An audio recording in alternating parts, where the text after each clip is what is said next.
Rendez-vous avec l'actualité, mesdames, messieurs, bienvenue à ce journal. Ouverture de travaux du dialogue direct l'après-midi de ce jeudi 8 décembre à la Sanco. Monseigneur Marcel Outembi a lancé des appels à l'apaisement aux parties prenantes afin que les Congolais ne revivent plus jamais les événements du mois de septembre dernier. Les évêques catholiques espèrent que ces travaux vont aboutir à la consolidation effective d'un état de droit et de la paix. Et puis, à quelques jours de la fin de l'année 2016, les prix de produits de première nécessité prennent de l'ascenseur à Kinshasa. Une situation que les commerçants et clients attribuent à la dépréciation de la monnaie congolaise. Dans l'entretemps, le gouvernement de la ville de Kinshasa et la Fédération des entreprises du Congo ont décidé que le prix de certains produits soit revu à la baisse, notamment le riz, le poulet et le poisson. Et enfin, 3 ans de prison ferme et 5 ans d'éligibilité. Voilà la sanction de Jérôme Cahuzac.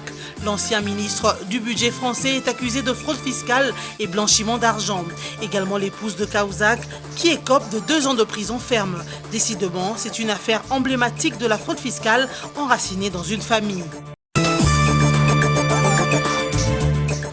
Comme annoncé par la Conférence épiscopale nationale du Congo, les travaux du dialogue entre les participants du dialogue de la Cité de l'Union africaine et ceux qui n'y ont pas pris part s'est ouvert ce jeudi 8 décembre au centre interdiocésain de Kinshasa. Ces dialogues devra répondre aux 6 questions soulevées par la Sanco, à savoir l'organisation des élections, la gestion de la transition et la compréhension du respect de la Constitution. Dans son mot d'ouverture, Monseigneur Marcel Outembi, président de la Sanco, a lancé des appels à l'apaisement pour que les Congolais ne reviennent plus jamais aux événements du mois de septembre dernier, mais plutôt que les conclusions de ces travaux conduisent à la réconciliation entre les acteurs politiques et qu'ils permettent l'organisation des élections démocratiques, crédibles et apaisées. La présence à ces travaux de la majorité présidentielle, l'opposition, la société civile ainsi que du rassemblement sous la médiation de la Sanco pourrait permettre d'éviter une crise politique d'ici le 19 décembre 2016. Pour Valentin Moubaki de l'Union pour la démocratie et les progrès social, c'est le respect de la Constitution reste le cerveau moteur de ces travaux. Une constitution pour un pays ne se négocie pas. Une constitution s'applique. Ça sous-entend quoi alors? Le nombre et la durée du mandat présidentiel doivent être de stricte application. C'est tout. Vital Kamere, ancien co-modérateur de l'opposition du dialogue de la Cité de l'Union africaine, de son côté plaide pour la paix et l'unité des Congolais. Mais quand les négociations prennent fin, tout le monde privilégie la position qui privilégie la paix. L'on a noté également des absents dans ces assises, comme l'ancien gouverneur du Katanga, Moïse Katumbi, membre du G7, absent du pays depuis un certain temps. Gabriel Kyungu, coordonnateur du rassemblement de forces politiques et sociales acquises au changement dans les Grands Katanga. Notons que c'est depuis la fin du dialogue le 18 octobre dernier que les évêques ont été chargés par le président de la République, Joseph Kabila, de mener une mission de bon office auprès des acteurs qui ont pris part à ces assises et ce qu'ils ont boycotté pour tenter de trouver un consensus. Annoncé pour ce jeudi 8 décembre 2016 par la Senco, le pourparler entre les acteurs politiques sous la médiation des évêques catholiques ont débuté au siège du centre interdiocésain de Kinshasa. Ces assises sont une continuité du dialogue de la Cité de l'Union africaine, une façon d'harmoniser le point de vue pour apaiser les esprits, a fait savoir l'abbé Jean-Marie Bomenga de la commission sociale de la Senco. Les acteurs politiques de parties prenantes sont repartis en 2 groupes. D'un côté, 16 participants signataires de l'accord du 18 octobre, dont 6 délégués de la majorité présidentielle, à savoir Némi Mouilania, Alexine Tamboué, Adolphe Loumanou, Lambert Mende, Martin Kaboueloulou et Norbert Nkoulou. On peut citer du côté de l'opposition 7 délégués dont Ambato Benyongole de l'UDPS, Vital Kamere de l'UNC, José Makila de l'ATD, Jean-Lucien Boussa du CDR, Steve Mbikaï du NCPS, Azarias Rouberois. 3 délégués de la société civile prendront également part à ces assises, entre autres Marie-Madeleine Kalala, Magui Kiala et Jean-Marie Tantoumei. De l'autre côté de la table de pourparlers, on rencontrera également 16 acteurs politiques issus du rassemblement MLC et leurs alliés, à savoir Jean-Marc Aboun de l'UDPS, Félix Tshisekedi de l'UDPS, Valentin Moubaké de l'UDPS, Gilbert Kankonde de l'UDPS, Délice Sanga de l'AR, Christophe Lutundula du G7, Joseph Olengankoy de la Dynamique, Jean-Pierre Lissanga de l'UDPS allié, Eve Bazaïba du MLC, Raymond Ramazani du MLC, Jacques Lungwana du MLC, Wivin Chimoussa du FRC, Bembe Bati du FRC, Georges Kapiamba de la société civile et Christopher Ngoy Moutamba de la société civile. Ces différents acteurs politiques mis autour d'une table sont appelés à voir les choses de la même manière pour s'entendre sur l'essentiel en vue de préserver la paix et l'harmonie sur le sol congolais. 46 morts et 42 blessés est la conclusion des enquêtes menées par la Commission nationale des droits de l'homme CNDH dans son rapport publié le mercredi 7 décembre à Kinshasa. Pour la CNDH, les forces de l'ordre, les manifestants, tout comme les initiateurs et les organisateurs de la manifestation du 19 et 20 septembre 2016 à Kinshasa, partagent la responsabilité de violences et atteintes aux droits de l'homme qu'elle a recensées tout au long de ces enquêtes. Ces enquêtes ont été menées par les observateurs que la CNDH a largués sur le théâtre des événements, a affirmé son président Mwamba Msukonkwe lors de la présentation du dit rapport. Outre ce déploiement d'observateurs, la CNDH a établi une commission d'enquête en vue de la vérification des allégations de violence et atteintes aux droits de l'homme.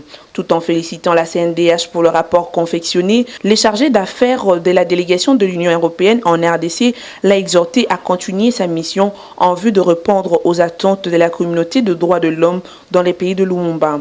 Vous vous souviendrez que du 19 au 20 septembre dernier, Kinshasa, la capitale de la RDC, a été l'épicentre de violences meurtrières causées par les manifestations initiées par le Rassemblement qui attendait présenter son mémorandum à la centrale électorale pour l'enjoindre à convoquer le corps électoral. Les forces de l'ordre sont intervenues vu que la manifestation prenait des allures de émeutes. Non content de cela, les manifestants sont pris aux forces de l'ordre au point qu'il y a eu une escalade de violence. Avant ce rapport de la CNDH, les autorités congolaises présentaient un bilan de 32 morts, alors que l'opposition avançait un chiffre de 100 morts.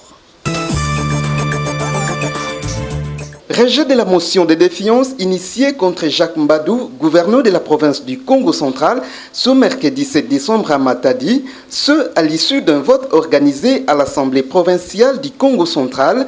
15 élus sur les 26 présents à la plénière ont voté pour les rejets de cette motion. Les élus qui ont voté contre la motion ont notamment fait prévaloir des irrégularités dans la procédure.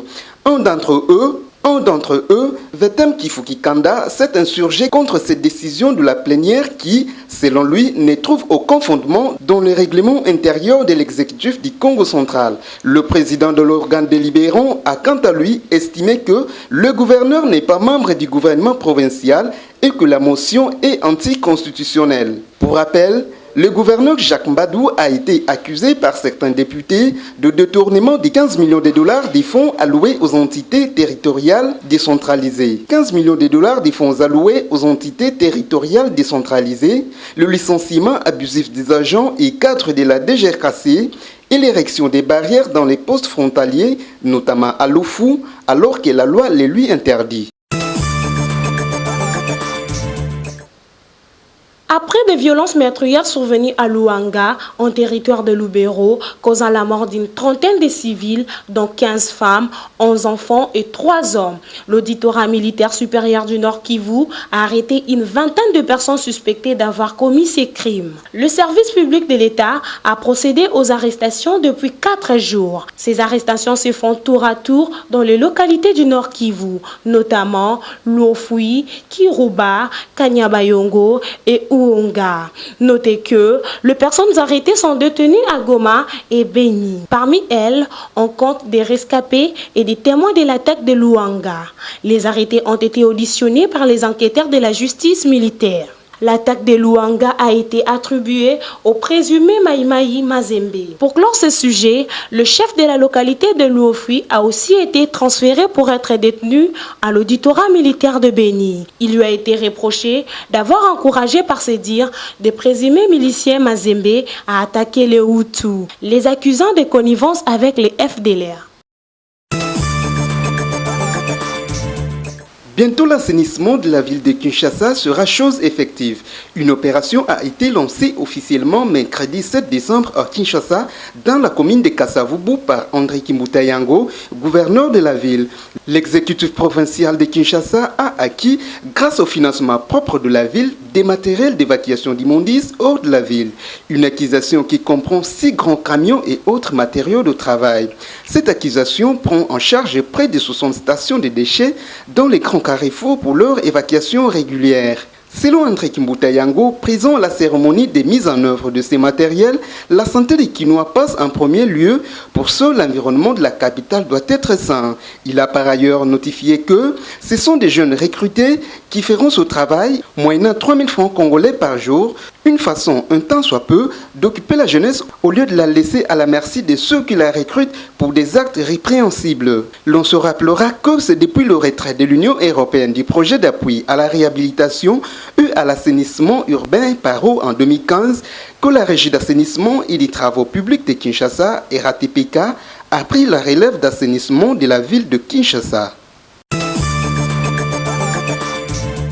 À la veille des festivités de fin d'année, les prix de plusieurs produits de première nécessité ne cessent de croître ces dernières semaines à Kinshasa. Par exemple, le prix du sac de riz de 25 kg est passé de 24 000 à 28 000 francs congolais, soit 19,5 à 22,7 dollars américains. Le prix du sachet de sucre de 5 kg a augmenté de 1 500 francs congolais, alors que celui du bidon d'huile de 5 litres a augmenté de 2 000 francs congolais. Les commerçants et clients des marchés de Kinshasa attribuent cette hausse de prix à la dépréciation du franc congolais. Actuellement, un dollar américain s'échange à 1230 ou 1250 francs congolais, alors qu'en décembre 2015, il s'échangeait contre 945 francs congolais. À cet effet, une réunion s'est tenue le mercredi dernier entre le gouverneur de la ville de Kinshasa et les membres de la Fédération des entreprises du Congo. Durant la réunion, il a été décidé de baisser de 18% les prix du riz, du poulet, de la viande de bœuf et du chinchard. Cette baisse permettra aux Kinois de bien passer les festivités de fin d'année, a déclaré André Kimbuta Yango. Accusé de fraude fiscale et blanchiment d'argent, 4 ans après avoir provoqué le plus retentissant scandale du mandat de François Hollande, l'ancien ministre du Budget, Jérôme Kaouzak, a été condamné à 3 ans de prison ferme requise et 5 ans d'inéligibilité. C'est jeudi 8 décembre 2016.